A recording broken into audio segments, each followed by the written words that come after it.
Hi friends, എല്ലാവർക്കും AJ's ക്രിയേഷൻസിൻ്റെ പുതിയൊരു എപ്പിസോഡിലേക്ക് സ്വാഗതം. നിങ്ങളെല്ലാവരും ആദ്യമായിട്ടാണ് ഈ ചാനൽ കാണുന്നതെങ്കിൽ സബ്സ്ക്രൈബ് ചെയ്യാൻ മറക്കരുതേ. ചിപ്പി ഇപ്പോൾ വളരെയധികം വിഷമിച്ച് സ്കൂളിൽ നടന്ന ആ സംഭവങ്ങളൊക്കെ ഓർത്ത് വിഷമിച്ചിങ്ങനെ കിടക്കുന്നുണ്ട്. മുറി ലോക്ക് ചെയ്തിരിക്കുകയാണ്. എന്നിട്ട് കരച്ചിലാണ് ചിപ്പി. ഈ സമയം അവന്തിക ഇപ്പോൾ ജെനിയുമായി ആഹാരവും എടുത്തുകൊണ്ട് ചിപ്പിയെ വിളിക്കാനായി വന്ന് നിൽക്കുന്നുണ്ട്.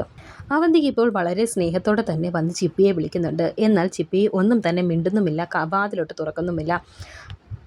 അമ്മ മോളോട് ദേഷ്യപ്പെട്ടതിന് പകരമായിട്ട് അമ്മ തന്നെ മോൾക്ക് ആഹാരം വാരിത്തരാം. സ്കൂളിൽ സംഭവിച്ചത് അമ്മ അങ്ങ് കളഞ്ഞു. ദേഷ്യപ്പെട്ടതിന് അമ്മ സോറി പറയാം.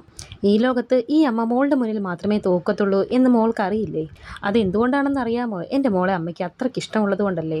വാതിൽ തുറക്കും മോളെ എന്നൊക്കെ വളരെ സ്നേഹത്തോടെ ഇപ്പോൾ അവന്തിക ചിപ്പിയോട് പറയുന്നുണ്ട്. ഇത് കണ്ടിട്ട് ഇപ്പോൾ ജെനി മനസ്സിൽ വിചാരിക്കുന്നുണ്ട്, ഇത്രയും നന്നായി സ്നേഹം അഭിനയിക്കാൻ ഇവരെ കൊണ്ടേ പറ്റൂ. എത്ര നന്നായിട്ടാണ് ഇങ്ങനെ മാറുന്നത് എന്നൊക്കെ ഇങ്ങനെ ചിന്തിക്കുകയാണ്. അവന്തികയാണെങ്കിൽ വീണ്ടും പറയുന്നുണ്ട്, അമ്മ പറഞ്ഞത് കേട്ടില്ലേ? എത്ര നേരമായിട്ട് അമ്മ ഭക്ഷണവും പിടിച്ച് ഇവിടെ നിൽക്കും. വാതിൽ തുറക്കും മോളെ എന്നൊക്കെ ഇങ്ങനെ പറയുന്നുണ്ട് അവന്തിക. എന്നാൽ ചിപ്പി ഒന്നും തന്നെ മിണ്ടാത്തത് കൊണ്ടും വാതിൽ തുറക്കാത്തത് കൊണ്ടും ഇപ്പോൾ വളരെയധികം ദേഷ്യം വരുന്നുണ്ട് അവന്തികയ്ക്ക്. എന്നിട്ട് പറയുന്നുണ്ട്, മര്യാദയ്ക്ക് വാതിൽ തുറക്കാനാണ് പറഞ്ഞത്. ഞാൻ നിൻ്റെ അമ്മയാണ്. പറഞ്ഞതനുസരിച്ചില്ലെങ്കിൽ എൻ്റെ സ്വഭാവം മാറും, പറഞ്ഞേക്കാം. പാവമല്ലേ, പോട്ടെ എന്നൊക്കെ വിചാരിച്ച് സ്നേഹം കാണിക്കുമ്പോൾ അത് വെച്ച് എന്നെ തോപ്പിക്കാമെന്നാണോ നീ വിചാരിച്ചത്? വാതിൽ തുറന്ന് ഭക്ഷണം കഴിക്കാനാണ് നിന്നോട് പറഞ്ഞത് എന്നൊക്കെ പറഞ്ഞ് ദേഷ്യപ്പെടുകയാണ് അവന്തിക. എന്നിട്ട് ജെനിയോട് അവന്തിക പറയുന്നുണ്ട്, വാതിൽ തുറക്കാനായി പറയുന്നത്. അങ്ങനെ ജെനിയും ഇപ്പോൾ പറയുന്നുണ്ട്. ജെനി ഇപ്പോൾ ചിപ്പിമോളോട് പറയുന്നുണ്ട്, വാതിൽ തട്ടി ചിപ്പിമോളെ എന്ന് പറഞ്ഞ് വിളിക്കുന്നു. എന്നിട്ട് പറയുന്നു, അമ്മ എത്ര കഷ്ടപ്പെട്ടിട്ടാണ് സ്വന്തം കൈകൊണ്ട് ആഹാരം ഉണ്ടാക്കിക്കൊണ്ട് വന്നതെന്നറിയില്ലേ എന്നൊക്കെ ജെനി പറഞ്ഞിട്ട് പോലും ചിപ്പി ഇപ്പോൾ വാതിൽ തുറക്കുന്നില്ല, ഒന്നും മിണ്ടുന്നുമില്ല. മോള് പറഞ്ഞിട്ട് കേൾക്കുന്നില്ലല്ലോ എന്ന് ജെനി പറയുന്നുണ്ട്. ഇത് കേട്ട് അവന്തിക പറയുന്നുണ്ട്, കേൾക്കുന്നില്ലെങ്കിൽ കേൾക്കണ്ട, കുറച്ച് താന്നു കൊടുക്കാമെന്ന് വിചാരിച്ചപ്പോൾ തുറക്കാൻ മനസ്സില്ലെങ്കിൽ നീ തുറക്കണ്ട, പട്ടിണി കിടന്ന് അവിടെ കിടന്ന് ചാക് എന്നൊക്കെ ദേഷ്യപ്പെട്ട് അവന്തിക ചിപ്പിയോട് പറയുന്നുണ്ട്. എന്നിട്ടും അവന്തികയ്ക്ക് പോകാൻ മനസ്സ് വരുന്നില്ല. ചിപ്പി ഒന്നും കഴിക്കുന്നില്ലല്ലോ, അതുകൊണ്ട് തന്നെ. മോളെ, നീ ഒന്ന് വാതിൽ തുറക്ക്. നീ വിചാരിച്ചാൽ ഈ അമ്മയെ തോപ്പിക്കാമെന്നാണോ? അങ്ങനെ തോക്കാനേ എനിക്ക് മനസ്സില്ല. നീ നിൻ്റെ ഇഷ്ടം പോലെ ചെയ്യ് എന്ന് പറഞ്ഞ് ജെനിയുടെ കയ്യിൽ ഭക്ഷണം ഏൽപ്പിച്ചിട്ട് ഇപ്പോൾ അവന്തിക അവിടെ നിന്ന് പോകുന്നു. മോളെ, ചിപ്പി മോളെ, വാതിൽ തുറക്ക് എന്നൊക്കെ ജെനിയും വളരെ സ്നേഹത്തോടെ പുറത്തു നിന്ന് ഇപ്പോൾ വിളിക്കുന്നുണ്ട്. ശേഷം ഇപ്പോൾ കമലയാണ് കാണിക്കുന്നത്. കമല ഡൈനിങ് ടേബിളിൽ ഇരുന്ന് ചപ്പാത്തി പരത്തിക്കൊണ്ടിരിക്കുകയാണ്. സ്നേഹ അവിടെ നിന്ന് പച്ചക്കറികൾ അരിയുന്നുമുണ്ട്. ഈ സമയം അനഘ അവിടേക്ക് വരുന്നു. അവിടേക്ക് വന്നിട്ട് അനഘ പറയുന്നുണ്ട്, എല്ലാവരുടെയും മുന്നിൽ വെച്ച് അവർക്ക് ദൈവം കൂലി കൊടുത്തല്ലോ. സത്യം പറഞ്ഞാൽ എനിക്കിതൊരു മാലപ്പടക്കം പൊട്ടിച്ച് ആഘോഷിക്കണം എന്നൊക്കെ അനഘ പറയുന്നത് കേട്ട് ഇപ്പോൾ സ്നേഹ പറയുന്നുണ്ട്, ജീവിതത്തിൽ കയറ്റം മാത്രമല്ലല്ലോ, ഇറക്കവുമുണ്ടല്ലോ. ഈ വീഴ്ച മാനസികമായി അവരെ എത്രയും തളർത്തി കളയുമെന്ന് പറയാൻ സാധിക്കില്ല. അതിൽ നിന്ന് കരകയറി വരാൻ അവർക്ക് കുറച്ച് താമസമെടുക്കും. ഉടനെ അനഘ പറയുന്നുണ്ട്, എൻ്റെ ചേച്ചിയല്ലേ ആള്, എത്ര നരകത്തിൽ കൊണ്ടിട്ടാലും അവർ ചിരിച്ചുകൊണ്ട് വരും. അത്രയ്ക്കും തൊലിക്കട്ടിയുള്ള ഐറ്റമാണ്. ഇത്രയും പരസ്യമായി നാണം കെടുമെന്ന് അവർ ഒട്ടും പ്രതീക്ഷിച്ചു കാണില്ല എന്ന് സ്നേഹയും പറയുന്നുണ്ട്. അവർക്ക് എന്ത് നാണക്കേടാ? മുകളിൽ ആകാശം, താഴെ ഭൂമി, കയ്യിൽ കിട്ടിയത് മുഴുവനും ലാഭം. ആരോടും ഒന്നിനും കണക്ക് പറയണ്ട. പിന്നെ ആ കൊച്ചിൻ്റെ കാര്യം, അതിനെന്ത് സംഭവിച്ചാലും അവർക്ക് അതിന് യാതൊരു ചുക്കുമില്ല എന്നൊക്കെ അനഘ പറയുന്നു. അവന്തിക ഈ കുടുംബത്തിലേക്ക് വന്ന് കയറിയിട്ട് എന്തെല്ലാം ക്രൂരതകളാണ് നമ്മളോട് ചെയ്തത്. നന്ദൻ്റെ ജീവിതം തകർത്തത് മുതൽ സേതുവേട്ടൻ്റെ മരണം വരെ എന്തെല്ലാം അവൾ കാരണം അനുഭവിച്ചു. നെല്ലിശ്ശേരിയിലെ എല്ലാ സ്വത്തും അവളുടെ കയ്യിലല്ലേ. അത് അനുഭവിക്കേണ്ടവരാണെങ്കിൽ തെരുവിലും. ദൈവം ദുഷ്ടരെ പന പോലെ വളർത്തുമെന്ന് പറഞ്ഞു കേട്ടിട്ടുണ്ട്. അവന്തികയുടെ കാര്യത്തിൽ നമ്മളത് കണ്ടു എന്നൊക്കെ ഇപ്പോൾ കമല പറയുന്നുണ്ട്. ഉയരം കൂടുന്തോറും വീഴ്ചയുടെ ആഘാതം കൂടുമെന്നല്ലേ പറയുന്നത്. അവരുടെ വീഴ്ച നമ്മൾ ഉദ്ദേശിക്കുന്നതിനേക്കാൾ വലുതായിരിക്കും എന്ന് അനഘ പറയുന്നു. ഉടനെ കമല പറയുന്നുണ്ട്, പക്ഷേ എനിക്കിപ്പോഴും മനസ്സിലാകാത്ത ഒരു കാര്യമുണ്ട്. ദുഷ്ടതകൾ മാത്രം ചിന്തിക്കുന്ന അവൾ ജീവിതത്തിൽ ഒരിക്കലും ഒരു ദയയും ആരോടും കാണിച്ചിട്ടില്ല. ചതിയും വഞ്ചനയും മാത്രമാണ് അവളുടെ കയ്യിൽ. എന്നിട്ടും അനാഥാലയത്തിൽ നിന്നും ഒരു കുഞ്ഞിനെ ദത്തെടുത്ത് വളർത്താൻ മാത്രമുള്ള നന്മ അവളുടെ കയ്യിൽ ബാക്കിയുണ്ടായിരുന്നോ? ശരിക്കും ഇപ്പോൾ ആ കുഞ്ഞിന് വേണ്ടി അവൾ കോമാളി വേഷവും കെട്ടി ആ കുഞ്ഞിനോട് ഇത്രയും സ്നേഹമില്ലാതെ അവൾ ഇതൊക്കെ ചെയ്യുമോ എന്നൊക്കെ കമല ചോദിക്കുന്നത് കേട്ട് അനഘ പറയുന്നുണ്ട്, അത് ഞാൻ നേരത്തെ പറഞ്ഞില്ലേ, അത് നന്മയൊന്നുമല്ല, അത് അതിബുദ്ധിയാണ്. ഒരു മൈനറിൻ്റെ പേരിൽ സ്വത്തെല്ലാം എഴുതി വെച്ചാൽ കോടതിയിൽ കേസ് തോറ്റാലും ആ സ്വത്ത് കൈകാര്യം ചെയ്യാൻ സാധിക്കില്ലേ? സ്വത്തുക്കളെല്ലാം അവരുടെ കയ്യിൽ നിന്ന് കൈവിട്ടു പോകാതിരിക്കാനുള്ള ഒരു വഴി മാത്രമാണ് ആ കുട്ടി. ഉടനെ ഇത് കേട്ട് സ്നേഹയും പറയുന്നുണ്ട്, എന്തായാലും കോടതിയിൽ അവർക്ക് കേസ് തോൽക്കുമെന്ന് നല്ല ഉറപ്പുണ്ട്. അതിനുവേണ്ടി അവരെടുത്ത ഒരു മുൻകരുതൽ മാത്രമാണ് ഈ കുട്ടി എന്ന് സ്നേഹ പറയുന്നു. നിങ്ങൾ പറയുന്നതൊക്കെ ശരിയായിരിക്കാം, പക്ഷേ അവരുടെ ഇപ്പോഴത്തെ സ്വഭാവം അത് വെച്ച് നോക്കിയാൽ എനിക്കത് വിശ്വസിക്കാൻ കഴിയുന്നില്ല, അത് വിശ്വസിക്കാൻ സാധിക്കുന്നില്ലെന്ന് കമല പറയുന്നു. ഇതെല്ലാം അവരുടെ തന്ത്രമാണ്. കുട്ടിയുടെ സ്നേഹമുണ്ടെന്ന് എല്ലാവരെയും ബോധിപ്പിക്കാൻ വേണ്ടിയിട്ടുള്ള ഒരു നാടകം. അതിനുവേണ്ടി അവർ മനഃപൂർവ്വം കെട്ടിയതാണ് ഈ അച്ഛൻ വേഷം എന്നൊക്കെ അനഘ ഇപ്പോൾ പറയുന്നുണ്ട്. ഉടനെ കമല പറയുന്നുണ്ട്, എന്നാലും അതിലൊരു പ്രശ്നമുണ്ടല്ലോ. ഇത്രയും നാൾ താൻ എടുത്ത് വളർത്തിയ ഒരു കുട്ടിയാണ് ആ കുഞ്ഞെന്ന് അവൾക്കറിയില്ലായിരുന്നല്ലോ.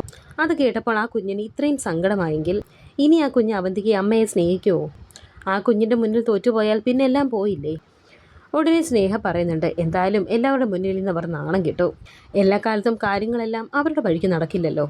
ഇതെല്ലാം അവരുടെ വീഴ്ചയുടെ തുടക്കമാണെന്നാണ് എനിക്ക് തോന്നുന്നത് എന്ന് അനഘ പറയുമ്പോൾ കമല പറയുന്നുണ്ട്, സ്കൂളിൽ നടന്ന സംഭവങ്ങളൊക്കെ വെച്ച് നോക്കുമ്പോൾ എനിക്ക് വേറൊന്നാണ് തോന്നുന്നത്. വെറുതെ ഒരു കുട്ടിക്ക് വേണ്ടി അവന്തിക്ക് ഇത്രയും നാണം കെടാൻ അവൾ നിൽക്കില്ല എന്നിങ്ങനെ കമല പറയുന്നത് കേട്ട് അമ്മ എന്താ ഈ പറഞ്ഞു വരുന്നത് എന്ന് സ്നേഹ ചോദിക്കുന്നു. ആ കുട്ടിയും അവന്തികയും തമ്മിൽ നമ്മൾ അറിയാത്ത എന്തോ ഒരു ബന്ധമുണ്ട്. എനിക്ക് തോന്നുന്നത് അവൾ ആ കുട്ടിയെ ദത്തെടുത്തത് മറ്റെന്തോ ലക്ഷ്യം മുന്നിൽ കണ്ടുകൊണ്ടായിരിക്കണം. ഇല്ലെങ്കിൽ ഇതുപോലെ ഒരു കുട്ടിയെ മനസ്സറിഞ്ഞ് സ്നേഹിക്കില്ല അവൾ എന്നൊക്കെ കമല പറയുന്നത് കേട്ട് അനഘ പറയുന്നുണ്ട്, ഇതേ സ്നേഹമൊന്നുമല്ല, അവർക്ക് ജയിക്കാനുള്ള ഒരു ആയുധം അതുമാത്രമാണ് ആ കുട്ടി. ഈ കുഞ്ഞിനെ പുറംകാലം കൊണ്ട് അവർ ചവിട്ടി എറിയുന്ന ഒരു ദിവസം വരും എന്നൊക്കെ അനഘ പറയുന്നുണ്ട്. ഉടനെ സ്നേഹ പറയുന്നു, മൈനറായ ആ കുട്ടിയുടെ പേരിൽ സ്വത്ത് എഴുതി വെച്ചിട്ടുണ്ടെങ്കിൽ മറ്റൊരു കുഴപ്പമുണ്ട്. മേജറാകുമ്പോൾ ആ കുട്ടി ആ സ്വത്തൊന്നും തിരിച്ചെഴുതി കൊടുത്തില്ലെങ്കിലോ എന്ന് ചോദിക്കുമ്പോൾ ഉടനെ അനഘ പറയുന്നു, എങ്കിൽ പിന്നെ അന്ന് തന്നെ ആ കുഞ്ഞിനെ അവർ കൊന്നുകളയും എന്ന് പറയുന്നുണ്ട്. നിങ്ങൾ പറയുന്നത് ഒന്നും അല്ലായിരിക്കും സംഭവിക്കാൻ പോകുന്നത്. അങ്ങനെയാണ് എൻ്റെ മനസ്സ് പറയുന്നത്. ഇതൊന്നുമല്ലാതെ മറ്റെന്തോ ഒന്ന് ദൈവം കരുതി വെച്ചിട്ടുണ്ട്. അത് കാലം നമ്മുടെ മുന്നിൽ കാണിച്ചു തരും എന്നും കമല പറയുന്നു. ശേഷം ഇപ്പോൾ സമയം രാവിലെ ആയിട്ടുണ്ട്. അവന്തിക ഓഫീസിലേക്ക് പോകാൻ തയ്യാറായി നിൽക്കുകയാണ്. എന്നിട്ട് ജെനിയെ വിളിക്കുന്നു. മോളെന്തെങ്കിലും കഴിച്ചോ എന്ന് അവന്തിക ചോദിക്കുമ്പോൾ, ഇല്ല, ഞാൻ വിളിച്ചിട്ട് വാതിൽ തുറന്നില്ല എന്ന് ജെനി പറയുന്നുണ്ട്. ഉടനെ അവന്തിക പറയുന്നുണ്ട്, ഈ വാശി നല്ലതിനല്ലെന്ന് അവളോട് പറഞ്ഞേക്ക്. എന്നോട് പിണങ്ങിക്കോട്ടെ, പക്ഷേ ആഹാരം കഴിക്കാതിരുന്നാലോ? ഓഫീസിൽ ഇന്നത്തെ മീറ്റിങ്ങിന് എനിക്ക് പോകാതിരിക്കാൻ സാധിക്കില്ല. വളരെ എമർജൻസിയാണ്. ഇല്ലെങ്കിൽ ഞാൻ തന്നെ ഇവിടെ ഇരുന്ന് അവളുടെ പിണക്കം മാറ്റിയേനെ എന്ന് അവന്തിക പറയുമ്പോൾ ജെനി പറയുന്നുണ്ട്, മാഡം സമാധാനമായി പോയിക്കോളൂ. കുറച്ച് കഴിയുമ്പോൾ മോളുടെ ദേഷ്യമൊക്കെ പോയിക്കോളും. ചിപ്പിമോൾക്ക് അധിക നേരമൊന്നും വിശപ്പ് സഹിക്കാൻ കഴിയില്ല എന്ന് ജെനി പറയുന്നുണ്ട്. ഉടനെ അവന്തിക പറയുന്നു, ജെനിയോട് ചോദിക്കുന്നുണ്ട്, അവളുടെ മുറിയിൽ സ്നാക്സ് വല്ലതും ഉണ്ടോ എന്ന്. അപ്പോൾ ബിസ്ക്കറ്റ് ഇരിപ്പുണ്ട് എന്ന് ജെനി പറയുന്നുണ്ട്. ഞാൻ ഓഫീസിൽ നിന്ന് തിരിച്ചു വരുന്നതിന് മുമ്പ് അവളുടെ പിണക്കം മാറ്റണം എന്ന് അവന്തിക പറയുന്നു. ധൈര്യമായിട്ടിരുന്നോളൂ, ഞാൻ എങ്ങനെയെങ്കിലും ഭക്ഷണം കഴിപ്പിച്ചോളാം. ഇപ്പോഴത്തെ ഈ വാശി കൊണ്ടാ, അല്ലെങ്കിൽ ഞാൻ പറഞ്ഞാൽ മോള് കേൾക്കും എന്ന് ജെനി പറയുന്നുണ്ട്. ഉടനെ അവന്തിക പറയുന്നുണ്ട്, എന്നോടാണ് അവളുടെ വാശി. എല്ലാവരുടെ മുന്നിൽ അവൾക്ക് വേണ്ടി വേഷം കെട്ടി നാണം കെട്ടത് ഞാനാണ് എന്നൊക്കെ അവന്തിക സംസാരിച്ചുകൊണ്ടിരിക്കുന്ന സമയത്ത് അവന്തികയ്ക്ക് ഒരു കോൾ വരുന്നു. സ്കൂളിലെ സംഭവങ്ങളൊക്കെ അറിഞ്ഞിട്ടാണ് ഇപ്പോൾ ഫ്രണ്ട്സ് ഓരോരുത്തരായി ഇപ്പോൾ അവന്തികയെ വിളിക്കുന്നുണ്ട്.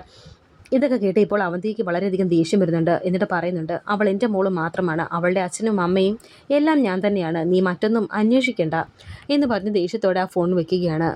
ശേഷം അവന്തിക ഇപ്പോൾ ജെനിയോട് പറയുന്നുണ്ട്, എല്ലാവർക്കും അറിയേണ്ടത് സ്കൂളിൽ നടന്ന കാര്യമാണ്. എന്നെ എത്ര തോൽപ്പിക്കാൻ ശ്രമിച്ചാലും ഞാൻ തോൽക്കില്ലെന്ന് അവളോട് പറഞ്ഞേക്ക് എന്നൊക്കെ ഇപ്പോൾ ദേഷ്യത്തോടെ ജെനിയോട് പറയുകയാണ് അവന്തിക.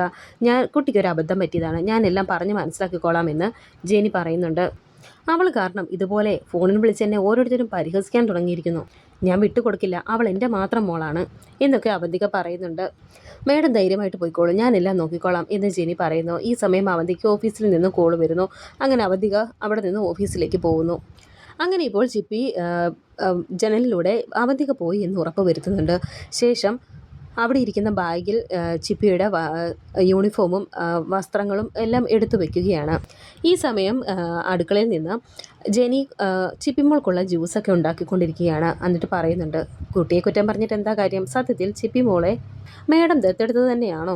ഇല്ലെങ്കിൽ പിന്നെ ആ കുഞ്ഞിൻ്റെ അച്ഛൻ എവിടെ എന്നൊക്കെ ജെനിയും ചിന്തിക്കുന്നുണ്ട്. എന്നിട്ട് ജ്യൂസ് അടിക്കാനായി തുടങ്ങുന്നു. ഈ സമയം ജെനിക്കൊരു കോള് വരുന്നുണ്ട്. ജെനി ഫോണിൽ സംസാരിച്ചു കൊണ്ടിരിക്കുന്നു. ഈ സമയം ചിപ്പി താഴേക്ക് വന്ന് ജെനി എന്തൊക്കെയാണ് ചെയ്യുന്നതെന്ന് നോക്കുന്നുണ്ടായിരുന്നു. അങ്ങനെ ഇപ്പോൾ ചിപ്പി വീട് വിട്ടിറങ്ങിയിരിക്കുകയാണ്. അങ്ങനെ ഇപ്പോൾ ജെനി ഇപ്പോൾ ചിപ്പിയുടെ റൂമിൻ്റെ അവിടേക്ക് ചെന്ന് ജ്യൂസുമൊക്കെയായി ചെന്നിട്ടുണ്ട്. മോളെ, അമ്മ പോയി വാതിൽ തുറക്ക്, ആൻറ്റിയെ ജെനി ആൻറ്റി അല്ലേ വിളിക്കുന്നത്, ജെനി ആൻറ്റി എല്ലാം കൊണ്ടുവന്നിട്ടുണ്ട് എന്ന് പറഞ്ഞ് അവിടെ നിൽക്കുന്നുണ്ട്. അങ്ങനെ വാതിൽ തുറന്ന് നോക്കുന്നുണ്ട്. ഭാഗ്യം കുറ്റിയിട്ടിട്ടില്ലല്ലോ എന്ന് പറഞ്ഞ് വാതിൽ തുറന്ന് അകത്തേക്ക് കയറുമ്പോൾ റൂമിൽ ചിപ്പിയെ കാണുന്നില്ല. ഓ, മോള് ബാത്റൂമിലായിരിക്കും അല്ലേ എന്ന് പറഞ്ഞ് ബാത്റൂമിൽ പോയി വിളിക്കുന്നുണ്ട്. വിളിച്ചിട്ട് തുറക്കാത്ത കാരണം അങ്ങനെ ബാത്റൂമും തുറന്ന് നോക്കുന്നുണ്ട് ജെനി. അവിടെ എങ്ങും കുട്ടിയെ കാണുന്നില്ല. അങ്ങനെ പെട്ടെന്ന് തന്നെ വന്ന് നോക്കുമ്പോൾ പുസ്തകങ്ങളൊന്നും കാണുന്നില്ല. അയ്യോ, അലക്കി വെച്ച ഡ്രസ്സുകളും എല്ലാം എടുത്തുകൊണ്ട് പോയിട്ടുണ്ടല്ലോ. ഇതൊന്നും കാണുന്നില്ലല്ലോ, എൻ്റെ കർത്താവേ എന്നൊക്കെ പറഞ്ഞ് ടെൻഷനായി അവിടെയെല്ലാം ഓടി നടന്ന് നോക്കുന്നുണ്ട് ജെനി. അങ്ങനെ ചിപ്പി ഇപ്പോൾ റോഡ് സൈഡിലൂടെ നടന്നു പോകുന്നുണ്ട്. അങ്ങനെ അവിടെ ചെന്ന് നിന്ന് ഒരു ഓട്ടോയ്ക്ക് കൈ കാണിച്ച് അതിൽ കയറി പോവുകയാണ് ചിപ്പിമോള്. ഈ സമയം ജെനി ഇപ്പോൾ അവന്തികയെ വിളിക്കുന്നുണ്ട്. അവന്തികയാണെങ്കിൽ ഒരു മീറ്റിങ്ങിലായിരുന്നു. 2 തവണ വിളിച്ചിട്ടും എടുക്കുന്നില്ല. പിന്നെ വിളിച്ചിട്ട് ഞാനൊരു മീറ്റിങ്ങിലാണെന്ന് പറഞ്ഞ് പെട്ടെന്ന് തന്നെ ഫോൺ വെക്കുകയാണ് അവന്തിക. ജെനി എന്നിട്ട് വീണ്ടും വിളിക്കുന്നുണ്ട്.